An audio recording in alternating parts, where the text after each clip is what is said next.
Hi, everybody. It's Julie Roginsky and Emily DeCiccio coming to you on the Saltier Politics podcast. Emily, it's been a while since we actually explained to people who we are and why we're doing this podcast, so I think it's a good idea to refresh people's memories. You and I met when we were working at Fox News. We met when I was first a writer on Outnumbered, and I actually remember seeing your Twitter because you were the only Democrat on, and you would just get these ridiculous trolls telling you awful things, but you would have these comebacks that were perfection and just the amount that a tweet is. And then when I got a new job at Fox, I pitched a show, The Clapback, with you, so you'd have more of a platform to do these hilariously biting clapbacks, but talk them out. And it worked, and we made it a show, and it was really fun. And we got away with it, which is unbelievable because we basically had the run of the show to do whatever we wanted, which is essentially mock everybody, and to the point where I believe even the Russian embassy got in on the action, or the consulate, and got really angry at us about a couple of segments we did clapping back at Vladimir Putin. So we decided to take all of that action and make it into a podcast. But what I think I love about our podcast, now that we've done it for I don't know, 6 months or however long it's been, is that we're actually able to talk about things much more in depth than you can on a TV show, certainly. But typically when you interview authors, or when you have authors interviewed, as we do so often on this show, people don't really have the opportunity to read their books before they interview them, which I think makes for a much less informed interview. So you and I had this policy from day one that if we were going to have an author on, as we do this week, to talk about their books, that we were actually going to read their books and really analyze them beforehand so that we could have a really informed discussion. And I'm so happy to say that we did that again this week when we had Noah Rothman on, who wrote a book called Unjust, a book that you and I profoundly don't agree with much, but I think it made for incredibly interesting discussion. And Noah had some of you may have seen a very contentious interview on Morning Joe right before he came into the interview with us. And I thought that was a great interview where he really got into it with another panelist on Morning Joe. But what was interesting about that is, of course, on a TV show, you only can argue until the next commercial break, which I and you know both so well from having done TV for so many years. We were able to have a really good discussion and an argument with him on this show, on our show, that lasted for, I don't know, a good 45 minutes. And it was great. And we really went at it. And I learned a lot. And I think people would too once they listened to it. So we did not have a commercial break, and we had vodka. So it was a great discussion. It was a wonderful discussion. I hope you guys enjoy it. So coming up, Noah Rothman. Welcome to Saltier Politics. Noah, tell us about your new book. Thank you so much for having me, guys. My book is called Unjust, Social Justice and the Unmaking of America. It is an adversarial take on social justice activism in its modern forms. A lot of people who maybe only have casual exposure to social justice activism might think it's a pretty anodyne and unobjectionable concept. It's simply a way to think about fairness and equality in a just society, rectifying historical grievances, and what could be more American than that? In the hands of its activist class, however, it has become the antithesis of blind objective justice, the kind of thing we seek in a courtroom. It forces its adherents to embrace discriminatory policies. It radicalizes them. It confuses them about what politics is capable of in this country. And when their expectations go unmet, it renders them violent. That is the thesis of this book. I explore it, I describe it, and I identify some of the ways in which you can see it in the wild, and you can stigmatize these ideas because I think they're particularly dangerous. And cheers, by the way.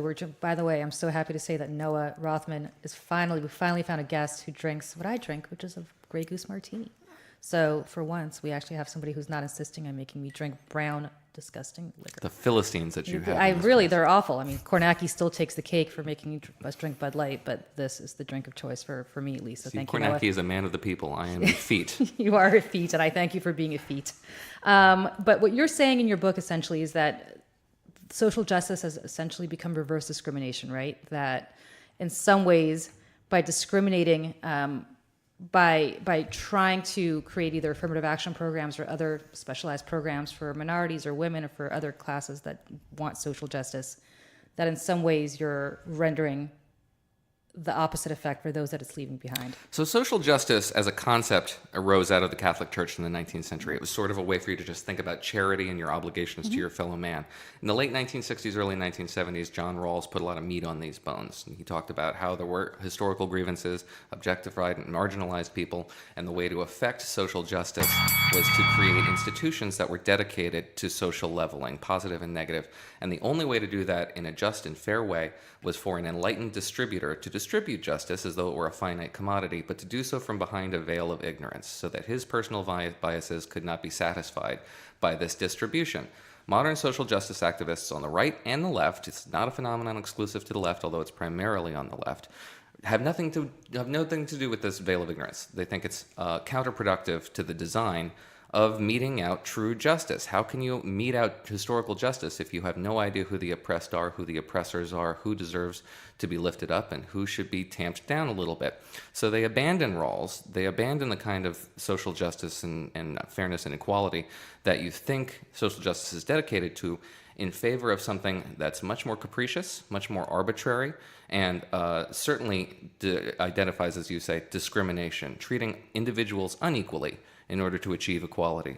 And as Frederick Hayek demonstrated in a very expansive response to John Rawls, there is no justice in that.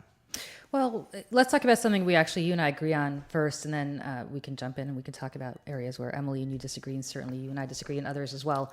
You talk a lot about the campus phenomenon, which drives me absolutely batty, of having safe spaces or having kids. I'll take that even further. Trigger warnings on books that you should be triggered by. That's the whole reason you read great literature. I just recommended to somebody that they read Lolita, which I think is an amazing book, but I suspect that would get a big trigger warning these days from people who think it's about pedophilia, whereas in fact I think it's a great work of art. And I can go down the list of books that are great works of art that should a priori not have a trigger warning because of the fact that you don't know what to expect until you actually read the book. Or that you would just experience as discomfort, maybe, right? as opposed to trauma. Exactly. And safe spaces, which I think are pretty preposterous, and I agree with you on that, for minorities or for anybody else, because the whole point is not to self-segregate, right? So I agree with you tremendously on that. Emily, I don't know if you disagree, but you went to college a lot more recently than I did, but... Right. So I went to the bastion of the liberal. I went to Brown, and where intersectionality and safe spaces were a big thing. And it's the first time I learned a lot about safe spaces and stuff like that. However, I do agree people need to be put in uncomfortable situations and learn how to deal with other people. But for example, being a member of the LGBTQ class, not be looked at as a sexual object by men, is sometimes what you need, and why gay bars are, for example, so important. And to have at least the option of those spaces, especially in this day and age when there is still discrimination, it's important. Certainly. So to take both those points, let's start with yours.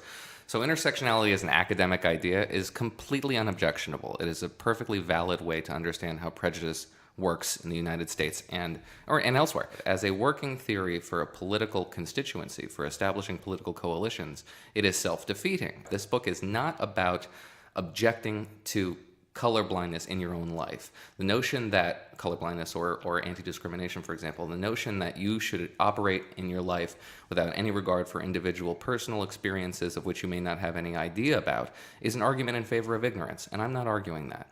What I am arguing is that institutional discrimination, which is the object of this philosophy, is antithetical to the American experience. Even though you might think it's a good idea, it's simply impossible to realize. It cannot be done. The institutions that we have in this country are resistant to it to the point that will frustrate the activists who believe that is a moral imperative, to a point where they will react in one of two ways. One, they'll disengage.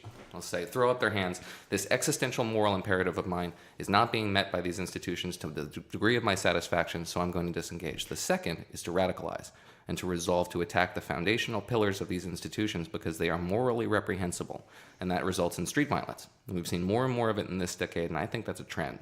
But don't you think, you are a white kid, and so am I, by the way, from New Jersey, who grew up, I assume, in a middle class upbringing. And so you and I both apply to Harvard, and we either get in or don't get into the merits, right? And then there is an African-American child who did not have the same access to education, did not have the same access to money, did not have the same access to tutors, did not have the same access to all of the above. And so that person has incredible potential, and that person is exactly where you and I are, did exactly as well in the SATs, did exactly as well as you and I did with his grades. Don't you think that person, by virtue of the fact that they have no other escape potentially from their lives other than through education, for example, that person should receive some sort of special benefit when they apply to college? So briefly, the argument that I hear the most from people who are hostile to this is that you do not have the requisite experience to opine on these issues with any authority. And it is true that while, however, I have a blindingly Jewish last name, and people who do have experienced bigotry in this country, it is not the argument that I'm making that I am talking to you as something. I am not coming to you as a Jewish, Irish, heterosexual male from New Jersey. I am reciting what I understand to be the ideals at the heart of the American founding. And ideals are just that, ideals. We live up to them. We somehow always, live up to them, but may not necessarily reach our aspirations, but they are aspirational nonetheless. At the Harvard case is an interesting one. So let's take something that is actually before the courts right now, which is institutional discrimination, negative discrimination, not positive discrimination, not affirmative action, negative discrimination against Asian Americans, right. Appealing to stereotypes. The people who defend these policies, who say that Asian Americans are overrepresented in higher institutions of higher learning, defend these policies in, for example, the New York Times opinion page by appealing to stereotypes. Asian Americans come from stable homes. They have a family culture that incentivizes and rewards studying. They are hardworking people. All these stereotypes. It necessitates seeing people not as individuals, but as members of classes and tribes. Some of those tribes deserve special treatment, and some of those tribes deserve to do a comeuppance. And this is a toxic way of viewing things, and it's fundamentally impossible to achieve in a fashion that is not capricious, not arbitrary, and does not create more prejudice and discrimination than it seeks to resolve. But I think in reality, look, on paper, you're absolutely right. If this were a society where you're starting from scratch, it's a meritocracy, everybody gets to go where they go by virtue of being the person most meritorious to get that position. But in reality, it is true that there are certain groups of people who've had a little bit harder than other groups of people over the course of our history, yep. Including today. Of course. And so as a result of that, look, I have a blonde 6-year-old boy. I don't worry about him walking down the street and being shot by cops. I just don't. Mm-hmm. If he were not a blonde white boy, if he were an African-American boy, I would probably have a different conversation with him in a couple of years. And that's just reality. That's not how we want it to be, but that's exactly what we all fear. And why is it that person and that group of people, why can't we at least acknowledge that society as a whole has not treated them based on merit, in fact, has discriminated against them throughout history? And as a result, because of that discrimination that's inherent, and that discrimination which has been historic, that those people deserve to have at least a little bit of a leg up when it comes to trying to get into the meritocracy discussion that we as white people are all entitled to have. Well, respectfully, you said that on paper my argument makes sense, but in reality it's a little more complicated. But the situation you presented me with is entirely theoretical, is that it postulates individuals who are hypotheticals, who are dealing with circumstances that I don't think, frankly, mirror my experience. I'm certainly going to be having a talk with my children about being respectful towards police, well, it's and a the different behavior conversation. in which... Some kids are respectful towards police and therefore still get shot or don't get shot because of the color of their skin. Absolutely, and there is institutional discrimination. We can be honest about that. There is racism in this country. There is bigotry. There's homophobia. All of that is real. The prescriptions that the social justice movement has described and has applied to these situations, we can observe with some objectivity because they've been tried in the real world now for some time. And as we said in the prior conversation, that positive discrimination, affirmative action, is no longer the point. It is negative discrimination, more often than not, from the classes of people that I speak to who are social justice advocates, who say that this certain class is due a comeuppance. It's a toxic grievance philosophy. I see your point, but I feel that also it's a weighing of, here's another one for you, what the microaggression that a lot of the minority classes have to go through every day. For example, a walk to school. Your son walking to school versus a black female woman. First, not only does she have to worry about her safety, about sexual safety, but then it's about being black and then being treated a certain way. So before you get to school, before you start learning, you already have all these little things weighing on your mind. And then that builds every single day, because something that your son's not even thinking about, me walking, or, a minority woman walking to the same school already has all of these things that she's thinking of. So it's not only now I'm going to school to learn, but I'm going to school to learn on top of all these things. And I think also to the point that you said it's a reverse discrimination because I want mine, but you can't have yours. In reality, I'm going to use Harvard again as an example. They're going to admit, I don't know, whatever it is, X number of people. So your spot will be taken up by somebody if you don't get in. So it's not that they're going to admit both you and me, or you and an African-American student. They're going to admit somebody and therefore not admit somebody else. So what you look at as reverse discrimination, I look at as, would you not give an opportunity to two people who are exactly the same based on merit, but to say that if you give this opportunity, it doesn't have to be an African-American, it could be some white poor kid from Appalachia who grew up in a horrible environment, and this is his ticket out of this horrible, self-sustaining, self-repetitive situation that's gone on for generations. Why not give that person a little bit of a leg up to ensure that he and people like him finally get out of the cycle of poverty or the cycle of discrimination or whatever you might call it? Because I am not John Rawls' enlightened distributor. I do not have the requisite capacity, nor do I think anybody else does, to serve as this executor of cosmic, karmic justice. It is capricious, it is arbitrary, it is impossible to perform in a way that is accepting of the merit of the individual applicants. And in order to do this, in order to deem yourself John Rawls' distributor, you have to adopt a certain level of hubris that will inevitably create more grievances. You are no longer judging things by a certain level of merit. You are inculcating in the discriminated against a grievance philosophy, which is perfectly legitimate in my view. And that necessitates more conflict over generations. But don't you think the people who are already in the establishment, the people who have already made it, there's been studies about this, tend to hire people like them, right? So there's the quote-unquote Jewish law firm. There's the quote-unquote Italian law firm. And that unless there's some sort of prodding or some sort of mentality, that you will just keep perpetuating the cycle of people who are currently left out, continuing to be left out for generation after generation. You certainly have seen that with African Americans. And people who have already made it continuing to empower people like themselves going forward. And people who study statistical analysis do identify racial grievance as part of statistical algorithmic outputs. Because an algorithm is only as good as the input that it puts in, and humans are prone to error, and humans are prone to racism, and they put that into the system. The answer to that kind of prejudice, and it is prejudice, is not to apply more prejudice, is not to perpetuate an inequality. I don't think it's prejudice, though. I think it's maybe opening people up to more empathy. Empathy's good. I mean, I would take some of the... I guess my question about that is, you acknowledge that racism exists, right? I mean, of course. It's a fact. You acknowledge that sexism exists. You acknowledge that all these evils exist or whatever they are. What's the remedy? Oh, I don't have a remedy. I'm certainly not bold enough and not enamored enough with my own intellect to say I have a remedy for human foibles like prejudice. But you don't think that this, whether I'm using affirmative action as an example, but it's just one of many examples, the fact that it used to be, I just remember when I was first starting out in politics, I think this was 25 years ago, I was one of the very, very few women in politics. And sure enough, it then became politically unpalatable that you didn't have too many women on staff as your chief of staff in the Senate or running your campaigns or whatever it is. And so I think politicians, whether they like to or not, decided they're going to bring more women on. I'm not saying the women were more qualified than the men they would have hired, but it became sort of socially unacceptable not to be able to have more women on your campaign or working in your Senate office. If you don't do things like that, if society is not pushing you to include marginalized classes like that, right, whether through laws or just through public shaming, for lack of a better word, then what? Well, no, that's a very big difference. It's not whether through laws or whether through social stigma. Social stigma is the ideal.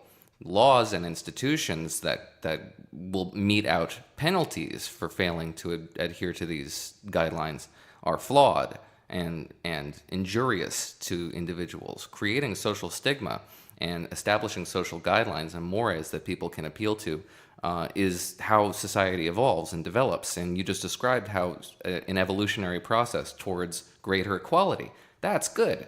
That's something we should all admire and adhere to. Individuals, for example, who use, and I talk about this in the book, who use the realities, and they are realities, of genetic distribution of chromosomes when you are born either male or female, can use that to make somebody feel really bad about themselves if they don't identify as male or female. That person is a jerk, and he should be made to feel like a jerk. And he should be made to feel like saying that sort of thing out loud will result in negative consequences. That's how we stigmatize behavior. It's not the province of the state to address offense. It is not the province of the state to make somebody feel better about themselves or to punish somebody who is being a jerk just because they are a jerk. What about hate crimes? Well, hate crimes are crimes. So there's Just no, like social justice doesn't exist. So there's no only distinction. justice. So there's no. So for example, when you have a gay kid 20 years ago who's beaten and basically crucified like a scarecrow in Montana, and that became a rallying cry for why hate crimes for the LGBT community or somebody else need to be developed. It doesn't matter that it's somebody who was killed primarily or exclusively because that person was gay. It's just that he was killed, and that person should be tried like any other killer. Yeah, I don't take a particular position on hate crime legislation. It is the province of individual states as to whether or not they feel But like it is it's the way to go. institutional. But it is institutional discrimination or not, isn't it? I mean, that's basically what you're saying. How is it institutional Well, discrimination? the institution decides that a special class of citizen gets a special protection, so that. Well, they don't really. They say that there's a special punishment for that sort of crime. It's not as though yeah, they're but special if I punch you in the face, I get whatever penalty I get, right? But if I punch you in the face while screaming horrible epithets against you for being gay or for being black or something else, then I get whatever punishment I would get for punching you in the face, plus an extra X number of months or years for committing that crime because it's quote unquote a hate crime. So that's an institutional decision. Is that something that you disagree with as well? No, I don't. I don't see many deleterious effects on this social compact from excessive penalties for different crimes that happen to be committed by somebody we believe may have racial prejudices. The problem, though, is that you have to determine whether or not someone has racial prejudices. Well, they could be screaming, they can be calling you horrible names and the N-word or the F-word or whatever else they could be calling you where it's clear why. So if you're okay with that and that's an institutional decision, why wouldn't you be okay with other institutional remedies? Well, that doesn't create negative discrimination. Sure it does, because if I'm a straight woman, if I get punched in the face, the person who punches me in the face is not, I'm not going to get... How are you disenfranchised because that's not a hate crime? I'm disenfranchised in the sense that I guess your punishment for hitting somebody who's gay is not the same as your punishment for hitting me. And we both suffer the same trauma physically. So yeah, I suppose. So what's the difference? Taking it to its logical conclusion, if you're not discriminating against people that way, why would you be discriminating against people negatively in any other way? Well, I don't see any opportunity that's been denied. Again, maybe I'm simply being obtuse and not seeing it, but I don't see the opportunity that's being denied somebody who is deserving that the state is robbing. I guess I'm not getting the same justice as a straight woman that a gay woman might get, right? From my perspective, that a gay woman, if we both got punched in the face similarly, the person that did it to me gets a year, the person that did it to her gets 5 years. I suppose it's an interesting hypothetical. I don't necessarily disagree with you, and I don't find that to be particularly injurious to the social fabric. But again, that's not really the kind of social justice that I think is Rawlsian in nature, and certainly not what the activist class is particularly excited about. When you have people marching in the streets with tiki torches, screaming, "Jews will not replace us," and you're Jewish and so am I, and we certainly know the history of our people and the discrimination that we face historically. It occurs to me that while it's a wonderful notion to say that institutions should be colorblind and gender blind and everything else, the reality is that institutions have so historically benefited a certain group of people that why wouldn't we help people a little bit more? So it's strange to me, though. You're describing now the threat posed by white supremacist, white nationalist ideology. And then I hear from social justice advocates that meritocracy is a myth, that agency is essentially a lie, that your course on life is essentially predestined by your accidents of birth, that separatism is not really a bad thing explicitly to prevent social discomfort, and that colorblindness is a myth at best, and naive, and maybe a little dangerous at worst. This is exactly what the white nationalist right believes. That's exactly what white supremacists believe. They're mirror images of one another, and they don't seem to look at each other as though. But I wouldn't confuse separatism with anything else that I've said, right? I agree with you on separatism in the sense that, look, I think, for example, we grow up in a very, very, very segregated society when we're growing up.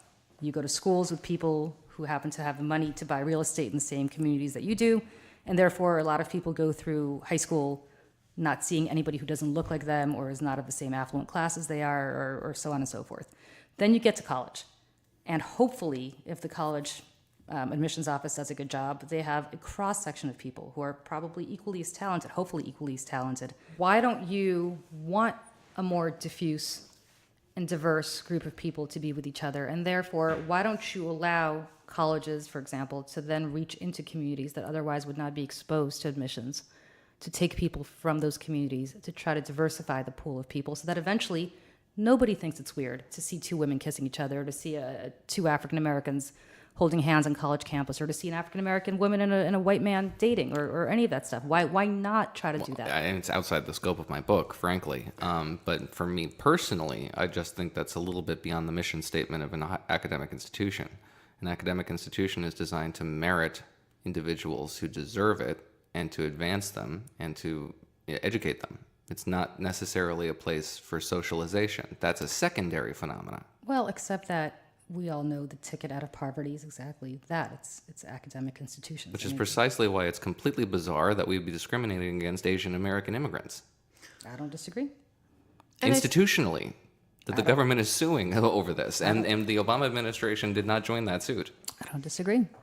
But what I do disagree about, I guess, is that to me, what struck me in your book is, despite the fact that I do agree with a lot of it, you try to apply what I think are wonderful intentions to a world that is not as black and white as I think you like it to be, right? So that while it would be wonderful for us to all be based on our, I got a 1600, you got a 1600, Emily got a 1500, and therefore you and I go to college and Emily doesn't go to the same school on our SATs. The reality is there may be reasons for why Emily didn't do as well as you and I did. It may be that she grew up in some trailer in Florida and therefore didn't have access to the same tutors that you and I did. Well, okay, so I would pose to you the same question that you were posing to me, based on a hypothetical notion that an individual who suffers the same physical assault and who is gay and one who is not will receive more justice, quote unquote, from the system, because the individual who attacked her is liable for sentencing guidelines that are a little more stringent than the other way around. So why is let's say, a hypothetical individual from Chinatown with immigrant parents who scored perfectly on their SATs doesn't match the idea that you think is necessary for proper socialization in institutions of higher learning? I would say that just because there's too many of her? No, not because there's too many of her. I would have to take a look at her background versus the background of somebody who precisely. That is precisely what I am saying. But we have to treat people as individuals because anything else is arbitrary and capricious and hubristic. We simply do not have the information necessary to make that decision about classes of people. But you're still institutionally making the decision. So, for example, here's where I would agree with you. I would say that if I were a college admissions officer, and we can get off the college admissions in a second, but if I were a college admissions officer and I were choosing between two candidates, right, who are equally impressive. One of them is the daughter of an African-American partner at Jones Day, one of the biggest law firms in the country, and grew up going to private school in New York with tutors and extracurriculars and all the wonderful things that you have when you have money, right? The other is a white boy from Appalachia. I would say to you, don't take the African-American girl, take the white boy, right, from Appalachia, because he needs, assuming they're both exactly where they are academically, and you have to choose between one of the two, take the white boy from Appalachia, because clearly he needs a leg up, or a little bit of a hand up. And the question... Positive discrimination. Well, the question you're obviously you're then discriminating against the black girl, right? But the thing is that I'm interrupting you. I apologize. We can just get back to that. But I just want to linger on that for a minute, because positive discrimination is one thing, and I'm not institutionally predisposed to say that's a really horrible thing, because there are prejudices and there are historical grievances that society is obliged to do its best to rectify. But it's no longer the point to simply rely on the positive discrimination for the activist class and sort of sotto voce dismiss the negative discriminatory aspects of that as collateral damage. It is no longer the point. The point is to identify individuals who are members of classes and tribes who have been historically members of a privileged class, and to rob them of that privilege that they are enjoying whether they know it or not. That to me is a discriminatory impulse that stems from a psychological place that is very injurious, not only to the social compact, but to you personally and your psychological outlook. So you don't have a problem with discrimination, or negative discrimination as you call it. You don't have a problem with that, provided it's on an individual level. You just don't want it to apply to classes of people. That's essentially a good place to start. Okay. What I am arguing in this book is that the philosophy of the social justice left and the white nationalist right is that your accidents of birth and the member of the class and the tribe that they place you in are the basis upon which we can apply sweeping judgments about your course in life and what you are due. And that to me is inherently discriminatory. But don't you, sorry, Emily, but don't you see that that has determined it? I mean, this country. Yes, but again, the answer to the cure to the ills of bigotry is not more bigotry. Then what?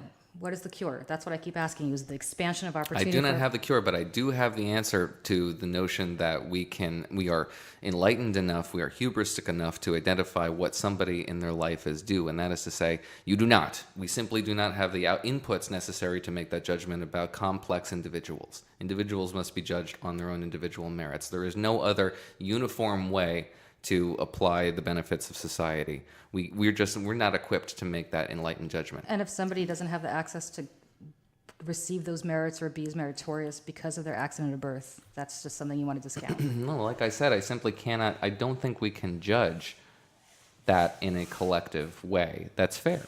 I just don't think we have the ability to judge collective groups that way, in a fair way, without creating the kind of collateral damage that social justice activists would wave off again, as though it's some sort of, or just an outgrowth of necessary progress and enlightenment. But statistically, African American families are poorer. Statistically, African American families don't have as much access to education. Statistically, there is ingrained institutional racism that has followed African Americans and others, but I'll use African Americans as an example, historically for the last 200, 300, 400 years.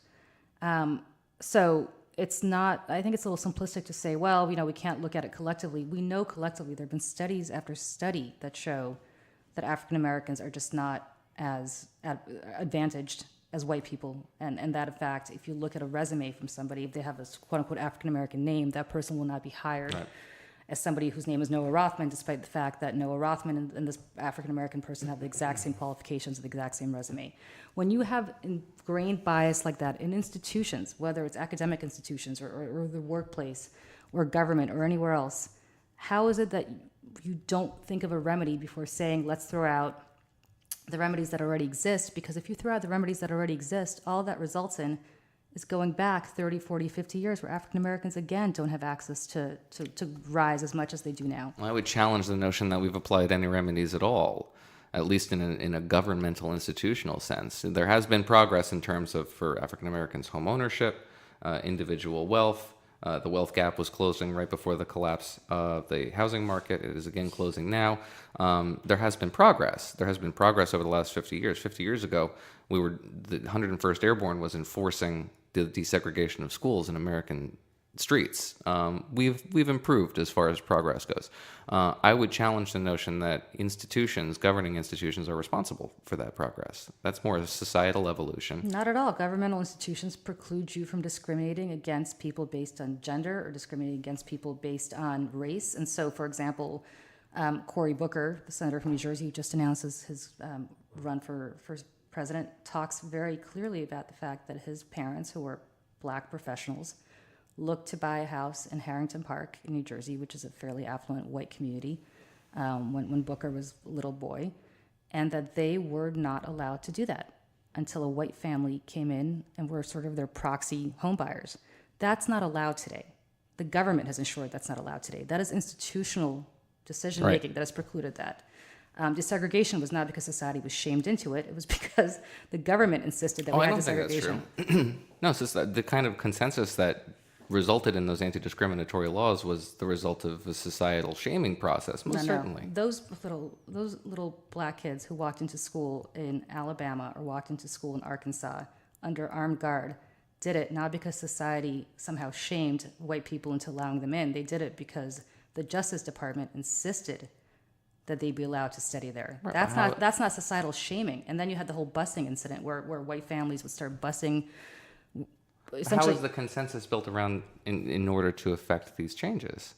The consensus was not built around this. I mean, the government was way ahead of society down south when they insisted that white people and black people go to school together. Brown versus Board of Education was something that came down from on high, from the Supreme Court, not because society in Alabama or society in Mississippi or Arkansas decided that suddenly, lo and behold, black kids and white kids should be in the same schools. In Boston, in the 70s, you had people who were literally pulling their kids out of public school because they're insisting on busing black kids into white neighborhoods to go to school. And society was incredibly, there were riots in Boston based on this. I don't want to just say the South was not involved in this. Boston, Massachusetts was not involved in this. Society was not involved. No, the urban North is segregated. Yeah, in I many mean, ways, I went to college in as it is Boston. back in the day. It's incredibly segregated. So I would say that it's because institutions insisted on it, not because society came around to this way of thinking. Society came around to this way of thinking long after institutions insisted. Loving versus Virginia, where you had the first interracial marriage in the 60s.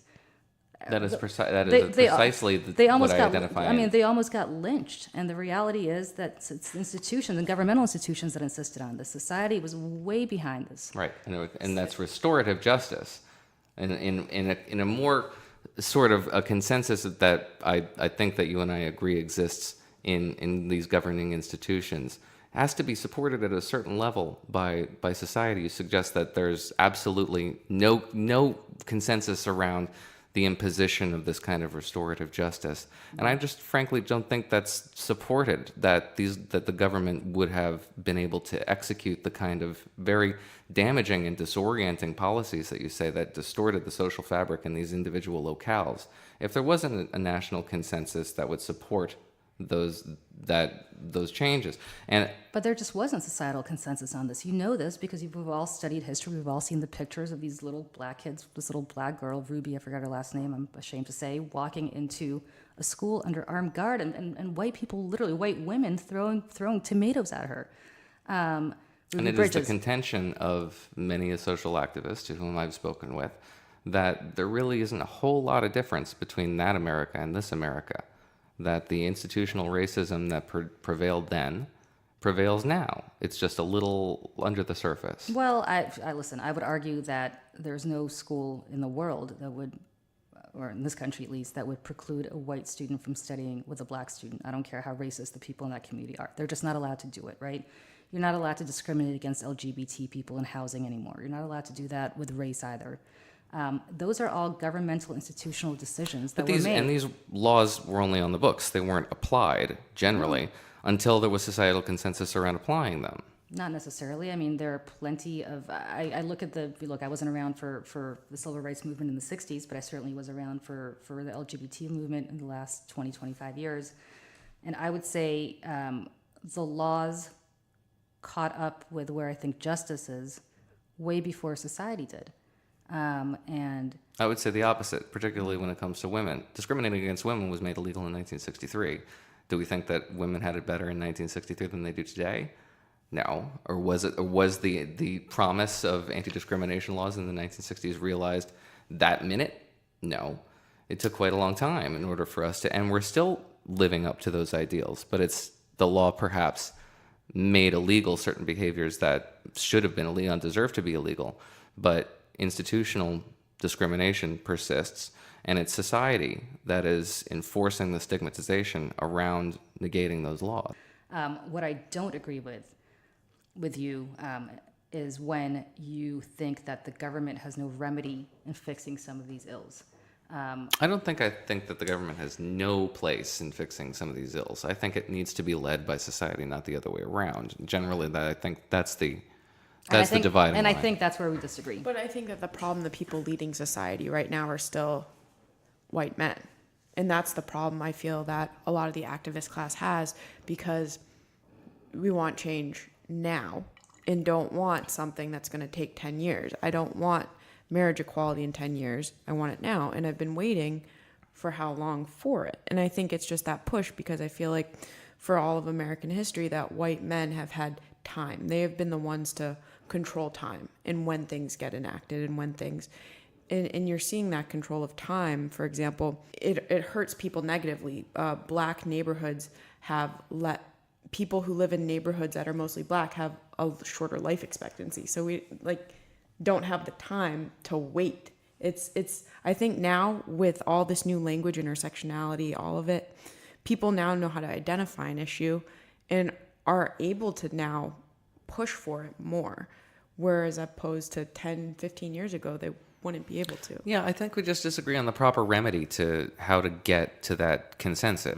That imposition from above, and particularly negative discrimination against individuals who are perceived to have been enjoying privileges that they may or may not be aware of based on historical circumstances, is not a way to form lasting coalitions. And you talk about hostility towards same-sex marriage. I mean, the rapidity with which public opinion changed on that issue over the last 10, 15 years has been pretty remarkable. It's still not law. Nobody passed a law. The Supreme Court simply looked into the 14th Amendment and decided the 14th Amendment guaranteed this. That is the result not of an exigent reading of the Constitution, but of a societal shift, a shift in general public opinion towards this, that somebody found in the penumbra of the Constitution this right that was always there.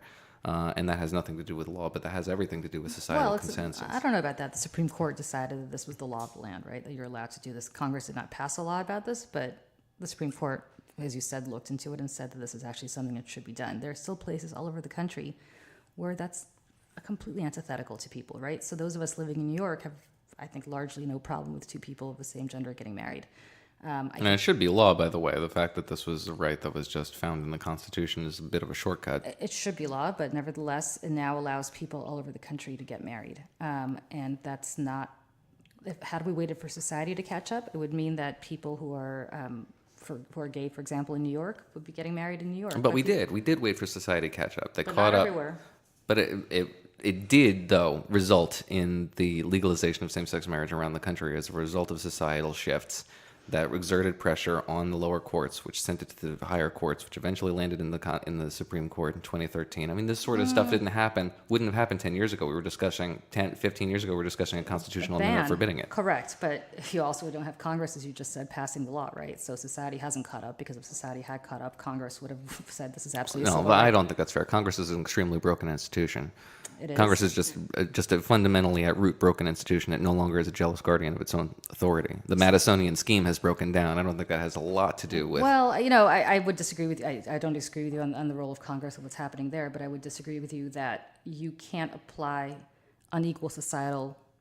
That's why government is so important. They had desegregation for the most part here in the North. They didn't have it in the South. Society had not caught up with it yet when they desegregated the schools. Brown versus Board of Education, again, something that emanated from the Supreme Court, allowed that to be the law of the land, which meant that it applied in Topeka, Kansas, as much as it applied in New York. Yeah. And that's the difference. You can't wait for society in Topeka, Kansas to catch up. Yeah, these are complicated issues, and I don't have all of the responses to them, obviously, and no silver bullets. One of the phenomena that I go through in the book is these sort of historical grievances, and it is the fact of the matter that Jim Crow was a product of the Reconstruction movement. Right. Reconstruction was injurious to a lot of the planter class, and the planter class rebelled. And that is the sort of thing that I think you can't separate one or the other. Retributive justice, the idea that you can establish groups and classes and mete out negative justice against them, regardless of their personal circumstances or their individual conditions, is something that you see in societies around the world that are recovering from a post-conflict condition, and they have to appeal to extrajudicial institutions for restorative mechanisms that often go outside the idea of what we would think would constitute sort of objective justice meted out in a courtroom, appeal to whole classes and groups.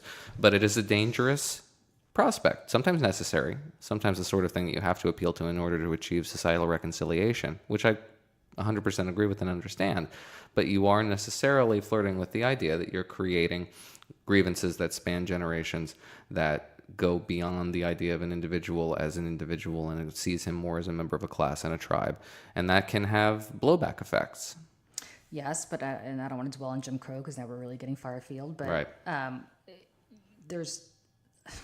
I get that the planter class was unhappy with the way the war had And ended. deserved a little retribution. And deserved a little And that was the radical retribution. Republican platform. And the question is, had government not stepped in, and government did go overboard with Reconstruction, but had government not stepped, I shouldn't say government went overboard with Reconstruction. I think there are views of people who think that that's the case. But had government not stepped in, do you think the planter class would ever have allowed their former slaves? Nope. So then why not have government step in? I didn't say we didn't or shouldn't. Okay. But that you are, But that's a whole class of people that you're now empowering. and that is a complicated, but it was a post-conflict society. The United States is not a post-conflict society today. We are not South Africa. We are not South Sudan. We are not the post-Civil War United States. You don't see a direct line No, I certainly do. between what African Americans endured 150, almost 200 years ago in the Civil War and after the Civil And War. how it manifests and today. how it manifests today. Of Absolutely. Course. So Of then, course. So then why don't you have restorative justice for them today the way you would have had it during Reconstruction 150 years ago? Because the post-conflict society model, the extrajudicial institutional model, creates negative consequences, collateral damage, and the collateral damage doesn't simply go away. It manifests in grievances that span generations. And that's the sort of thing that I observed when I went over into Ukraine and I began the book about it, Right. about how these are grievances that will never go away because they are being meted out against whole classes. And those whole classes will hold onto those grievances for the rest of their lives, and they'll pass them on to their children. And that's what we're dealing with today in many ways. But the answer to addressing those kind of grievances that were sown generations ago is not to create more generations of grievances that will follow us and our children and our children's children. But what is the answer? Because if you get rid of affirmative action or all these, as you call, negative discrimination tactics, Well, that's positive positive discrimination. discrimination tactics, excuse me, if you get rid of those, then who's benefits? It's the same people who are the descendants of the white male planter class. And Well, you don't think there's been any racial progress in this country? I think it's been some racial progress. I don't think it's been enough. Some? I don't think it's been enough. No, I don't think it's been enough. I don't think anybody would ever say it's enough, ever. So then what's the problem with continuing to try to remedy it the way we have been? Because I think somebody, because if you again, don't, we're back to the fundamental disagreement between the two of us, with the extent to which you can say that this is responsible, the public sector is responsible for this, and private societal shifts are responsible for it. okay. Let's move on for a second to something less weighty, unless Emily wants to add something. Well, no, yeah, this is perfect. So for intersectionality, just to step back to that, where it was, and if I'm wrong, correct me, but because I really believe in intersectionality, like that I'm not quite the master of my own destiny in pointing out certain discriminations. Well, you see that in the activists. I don't think that's necessarily a facet of intersectionality. What I described as just the political pitfalls of using that as an organizational philosophy for a political group as opposed to an academic tool for understanding how prejudice manifests in the world, which is, again, perfectly valid and pretty helpful. But as an institutional tool for creating political coalitions, again, you have to see what we talked about in the last segment. Excuse me. The notion, however, that you, based on your demographic traits, are compelled by virtue of the societal pressures around you to inhabit this matrix of prejudice, and to this unnavigable matrix of prejudice, by the way, which forces you to see yourself as in many ways a prisoner of these exigent circumstances of which you have no control, to view your neighbor as somebody who has a certain level of privilege or a certain level of victimization. It dehumanizes individuals. It doesn't. You don't think about these people as individuals. You think about them as their class. So I feel that it empowers me. Being able to be like, okay, not only is, fighting a woman thing or a religion thing, but it may be both. So knowing what you're going up against, that it's not just you're in this class of woman, but then what else under that, I think that's empowering too. I think if it, not victimizing, I think you can use it and kind of switch it and use it as empowering, and being able to identify with this language of intersectionality, that not only am I going to be going against this and this, the decks are a little stacked, but now I know. Let's go for it. I think the Women's March would certainly have, if they could do it over again, they would appeal a little less to an intersectional philosophy that forced them to look at their own members of their coalition, their organizing coalition, as various degrees of oppressor, because some of them happen to be white Jews, and some of them maybe were benefiting from white privilege or white supremacy or perpetuating white supremacy, in the words of Tamika Mallory, and that maybe they had to embrace somebody who is an absolute ridiculous anti-Semite and another one who is a cop killer, which reduced their utility to the political coalitions they were appealing to, just on a pragmatic level. They were trying to make themselves attractive to the Democratic Party as a core member of their coalition, and they ruined that by appealing to this intersectional philosophy. They lost power. They were no longer able to present themselves as this pragmatic, important part of this coalition. They were disempowered by this philosophy. I think it was a learning experience, because seeing that, how black women, Hispanic women, other classes that just aren't white women are underrepresented, they might have messed up the first year, but that gives them something to build on. Yeah, just I have to side with Noah on this one, because you do have people jumping off now, not doing the big women's march in DC because of the issues that you raised, and having separate women's marches, and it's become almost competing in terms of what they're trying to do. And it took away from the energy, I think, of the first women's march, which was essentially an anti-Donald Trump movement, right? I'm going to be the hopeful optimist and say it's breaking up and it will rebuild stronger. I hope you're right. Tell me, or tell us, about the fact that you were a drama major in school? Or no, what were you? Tell us something bizarre. I went to college on a performing arts scholarship. Right. I was in, I think, 30 musical productions by the time I went to college. I was a musical theater nerd. And Wow. Very musical and very theatrical. Okay. Did you want to go be on Broadway? No, but I did want to perform. I did like acting, and in a way, I'm still doing that. I'm in front of the camera once in a while, and That's right. We should mention you're an MSNBC contributor. What was the best role you ever played? What was the coolest? Are you familiar with the play Chess? Yes, I've Which never is seen it, but I'm scored familiar by with it. ABBA. Yes. It's a really good show. Really? I played Anatoly in that one. That was probably my favorite production. Which was that based on a real Russian chess player? Anatoly who? I don't think so. really? It's probably is based on like Right. a composite of various chess players. It's probably So- Kasparov in there somewhere and some others, but it was an adaptation of. So it was all ABBA many, songs? probably a composite. So it was all ABBA songs? Yeah, well, I think ABBA did the whole score. I think it's been a long time. What's up with ABBA and Broadway? Between that and Sometimes you just need to smile and be a dancing queen. I gotta tell you, I never got it with ABBA. Never understood But just it. about anybody that had a performing, a record, a catalog in the 80s now is on Broadway in some form, right? That's true. We got Bruce. Yeah. Bruce is off Broadway now, but yeah, Bruce. And is it happens like that every 20 years. So next we're gonna have Green Day and Death Cab for Cutie musicals and whatever big thing was in the 2000s. So I really Maroon want 5 the musical. God, did anybody watch the Super Bowl this week? Maroon 5? Of course, Oh, that was awful. killed. You think they killed? I was in a room full of kids, and I was looking down at my phone with the rest of the people who were there to watch football. But the kids, they were just loving it. That was a super boring game, for the record. I'm not even a football fan, but that was a really boring game. Plus, I can't stand Tom Brady. Can't Extremely stand him. boring. Yeah. All right, 3 truths and a lie. Three truths. 2 truths and a lie. Only because I have to keep my perfect record going, because I I always. think today is the day. Although it is the day you're a performing arts major, so True you truths. might lie to me. My grandmother lived on the Upper West Side of Manhattan. Okay. I went to Seton Hall University Law originally, and then dropped out to go to international relations program. And I used to work for a pop culture website that did more comedy than politics. We're not talking about media, right? We're talking about something No. else. Oh, okay. All right. I'm going with the first one. It's a lie. My grandma? Oh, wait a second. I'm going with the second one is a lie. The second one is a lie. I knew it! That didn't go well. I knew it! My perfect record still stands. Gosh. You nailed it. I'm telling you, nobody's ever gotten anything past me. It's because I have a kid. I know when they try to get away with it.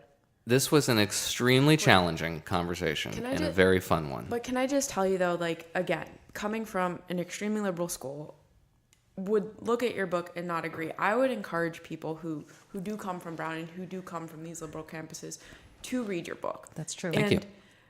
Because it allows me to either question what I believe in and why I believe it and make my arguments stronger. Or it makes me see something from a different side, have additional arguments, or change my opinion. So I think it's important, again, for people to read something that they may not pick up and be like, oh yeah, this is my gospel. It's important. So this is a conversation that is isolated, I think, on these two political ends of the spectrum, and it's one that we probably all need to start having together. And I will add to what Emily said, and I think people should not discount what it takes for you, and I thrived on it. I think you do too. But what a wonderful challenge it is to be able to go and talk to people who are not like-minded. A huge opportunity and a big responsibility, and I try to take it really seriously. And a lot of the themes in these book are electrified rails. Yeah. And I'm tap dancing all over them. So it is a risk, but it's one that I think is important. But best of luck with the book. Strongly urge people to read it. I thought it was a great read, and somebody who agreed with part of it, didn't agree with much of it. Emily, I think you agreed with almost none of it. But but you know what? It forced me to think. Yeah. And thinking, I think in this day and age is important. It forced me to introspect. Why do I think what I believe? Okay, and then question it more. And I think that's important for anybody else. And that your book made me do that, and I appreciate Thank you very that. much. Yep. It's a big Thanks so much, compliment. Noah Rothman. Thank Thanks you. so much. All right, Emily, that was an absolutely awesome discussion, and I'm super psyched that we were able to have Noah on because he, again, we just had a intellectual conversation of the kind I don't think I've had since college, when you start yelling at your professors because you think you know more than they do.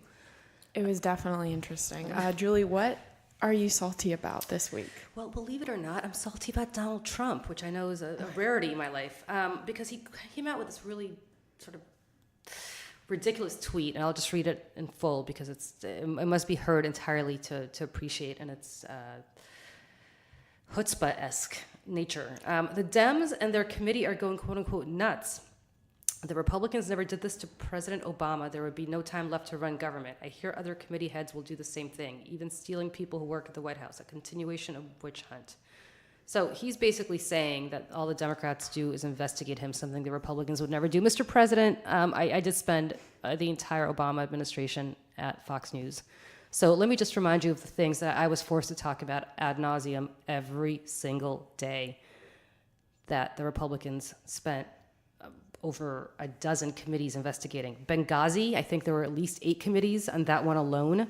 Fast and Furious, the IRS, alleged targeting of conservatives, Solyndra, the Affordable Care website. I'm probably missing a few. His golf.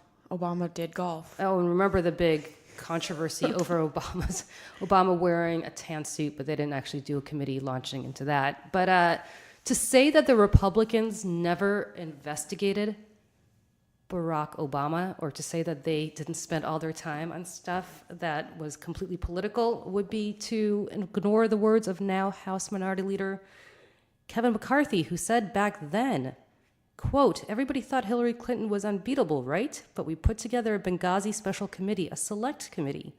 What are her numbers today? Her numbers are dropping."